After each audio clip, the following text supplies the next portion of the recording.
उससे पहले बहुत बड़ी न्यूज़ लक्ष्मण जी ब्रेक कर रहे हैं। और जो अभी हम ओएमसीज की बात भी कर रहे थे, उस पर नहीं करेगी। आशीष की सरकार की सफाई है कि सरकार नहीं देगी वो ओएमसीज को। ये अभी अभी मैंने बोला था कि कल तक यही क्लैरिटी थी कि हमारे वो पास कि उज्ज्वला सर, के लिए, उज्ज्वला वाला जो है, देखिए वो दो और है। जो 200 रुपए एक्स्ट्रा सबके लिए आया उसमें नहीं देगी। जो 200 रुपये उज्ज्वला वाला है वो उस पर सरकार देगी।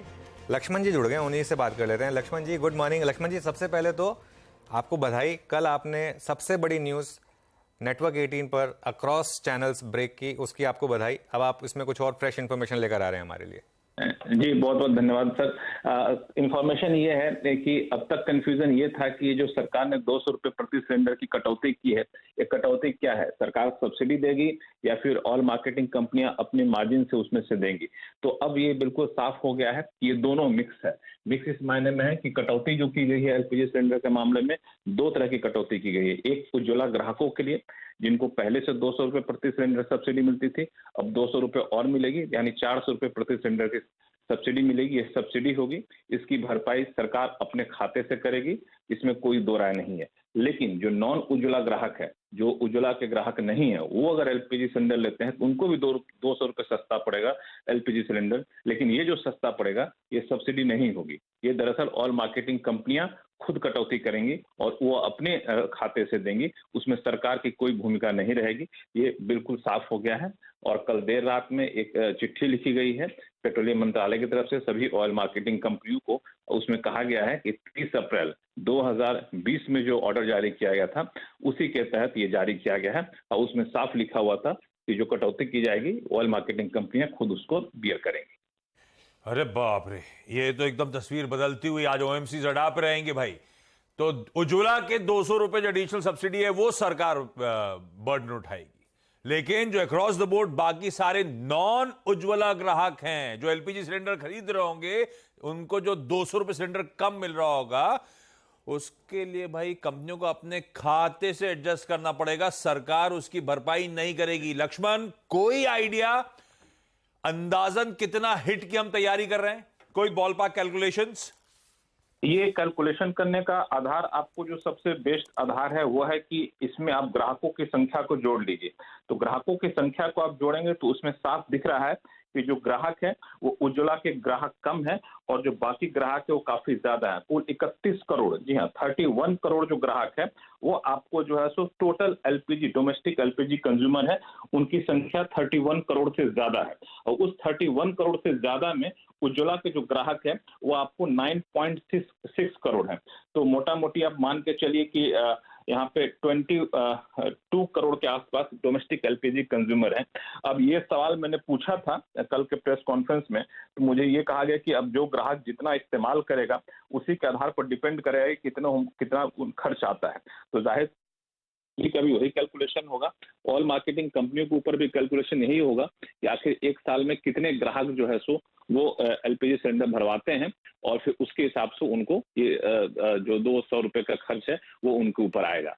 लक्ष्मण जी, बहुत बहुत शुक्रिया इस ब्रेकिंग न्यूज़ को और ऐड करने के लिए। इसमें एक्चुअली एक और चीज़ इंपॉर्टेंट है। उज्ज्वला में तो आपकी लिमिट है कि आप 12 सिलेंडर ही ले सकते हैं साल के, ठीक है?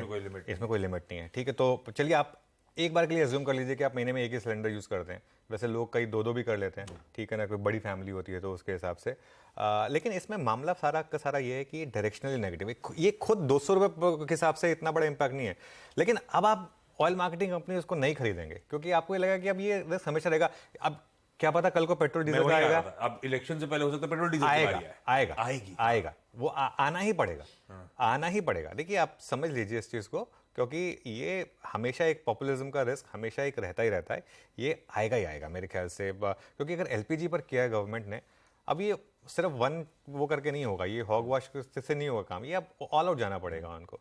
और इन्फ्लेशन जिस हिसाब से बढ़ी थी उस हिसाब से मुझे लग रहा है पेट्रोल डीजल पर भी थोड़ा बहुत तो आएगा उसकी वजह से। और एक और चीज़, सिटी गैस डिस्ट्रीब्यूशन स्टॉक्स पर भी नजर रखें। दो चीजों से, एक तो एलपीजी अगर सस्ती हो रही है सीधा 200-400 रुपए, तो कॉम्पिटिटिव इंटेंसिटी वापस बढ़ती है। दूसरा, वर्ल्ड वाइड गैस प्राइसेस बहुत कम हुए हैं। जब बढ़े थे तो जबरदस्त बढ़े थे, वर्ल्ड वाइड वो प्राइसेस भी बहुत कम हुए हैं। मुझे लग रहा है उनके ऊपर भी प्रेशर रहेगा। आपके जो महानगर गैस, आईजीएल, गुजरात गैस, सरकार का तड़का भी एग्जैक्टली सब में है, तीनों में है, तीनों में, गेल, मतलब सभी में है। ये सारी की सारी हैं तो सरकारी कंपनी है at the end of the day. इन पर भी प्रेशर रहेगा मेरे ख्याल से, इस चीज का ध्यान रखें। तो कंज्यूमर्स के लिए अच्छी खबर, लेकिन लिस्टेड एंटिटीज के लिए दिक्कत वाली बात। ओएमसीज रडार पे, बीपीसीएल, एचपीसीएल, आईओसी, इनको झेलना पड़ेगा भार, जो कल कैबिनेट ने अनाउंस किया है 200 रुपए नॉन उज्ज्वला सिलेंडर्स पे प्राइस कट। सारा पैनल प्लीज स्क्रीन पे दिखाइए। आप सबको गुड मॉर्निंग। मयूरेश, सब है, मयूरेश जुड़ गए क्या? Good morning Mayuresh. ये तो दिक्कत वाली खबर है, तो तैयारी हो रही है पॉपुलिज्म के डोज, ओवरडोज की types. Oh absolutely. Morning Ashish ji, morning अनुज जी।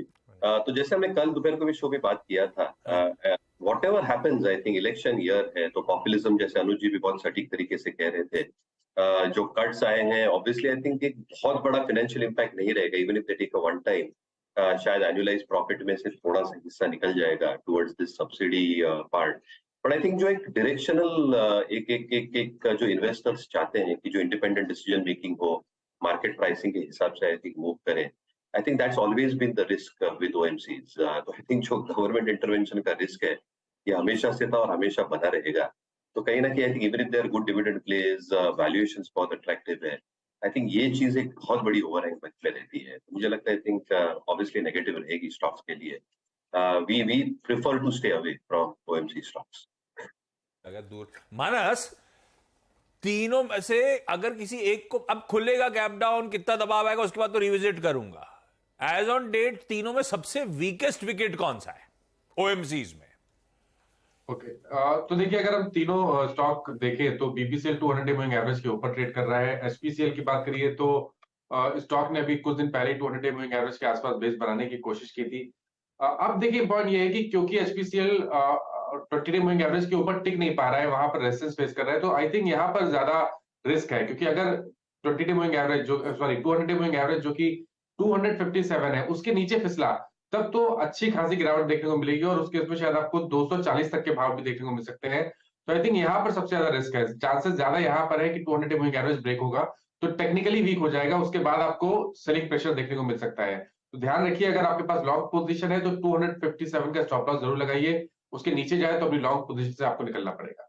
ओके चलिए, अब ये डिस्कशन हो गई जो हमारा क्या टाइमली न्यूज़ आई ना, हम